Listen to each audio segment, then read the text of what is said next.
Her şey ben daha 7 yaşındayken 2000 yılında başladı. Düşünsenize, bütün arkadaşlarım böyle heyecanla okul formalarını giymiş, okula gidiyorlar. Ben o okulun kapısından geri çevrilmiştim. Bir sene sonra 2001'de nihayet o sınıfa adımımı attığımdaysa artık diğer çocuklar gibi olmadığını, içimde bir şeylerin çoktan değiştiğini hissediyordum. Evet, aynen öyle. İçimdeki o ilk kilit belki de daha o gün vurulmuştu. Kendimi en başından beri hep bir farklı, hep dışarıda kalmış hissettim. Yine de o ilk yıllar bir şekilde en mutlu yıllarımdı biliyor musunuz? Ama sonra o ortaokul yılları geldi çattı ve işte o zaman her şey ama her şey değişti. Ah, o tozlu koridorlar. Gözümün önüne geliyor şimdi.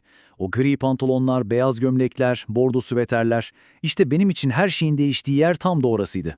Ve bu değişimin tam ortasında da bir dostluk hikayesi vardı. Benim yazım yani felaketti. Gerçekten çok kötüydü. Parmaklarım sanki kelimelerle kavgalıydı.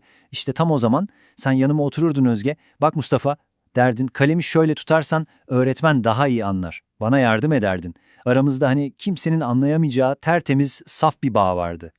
Ama işte biz farkında değildik belki ama dışarıdaki dünya bizim o masum dünyamız kadar temiz değildi maalesef. Sonra o fırlama tipler var ya sınıftaki, başladılar laf atmaya.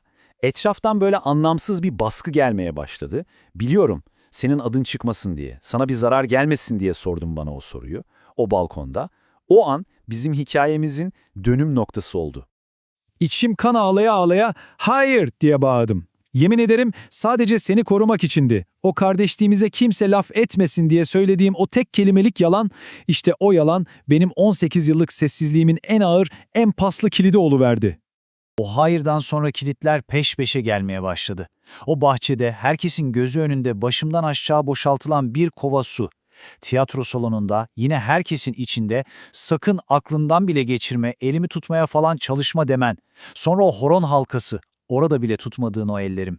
İşte o gün benim sessizliğim etrafımda artık kimsenin aşamayacağı bir kaleye dönüştü. Ve o günden sonra evet kendime duvarlar ördüm. Kimseyle konuşmadım, kendimi tamamen kapattım ve okulun bilgisayar laboratuvarına gömdüm resmen. Ama hayat çok garip değil mi?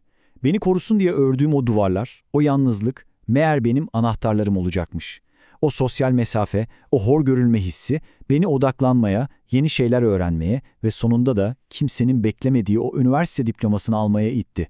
Ve biliyor musun bugün şöyle bir geriye dönüp bakınca anlıyorum ki bana farkında olmadan en büyük iyiliği aslında sen yapmışsın.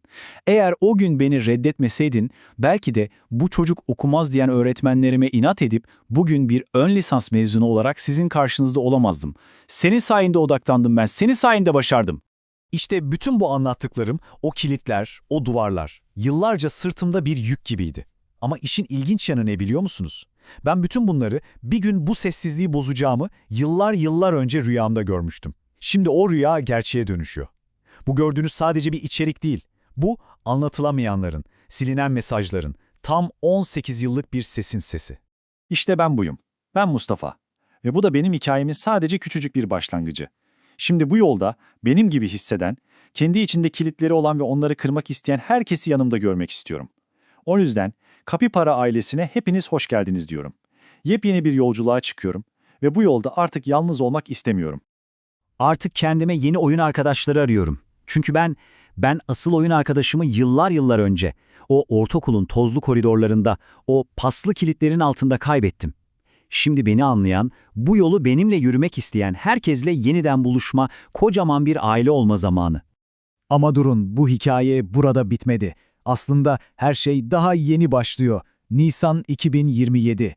O tarihte bu hikayeyi hep birlikte yaşayacağız. Bekleyin efendim.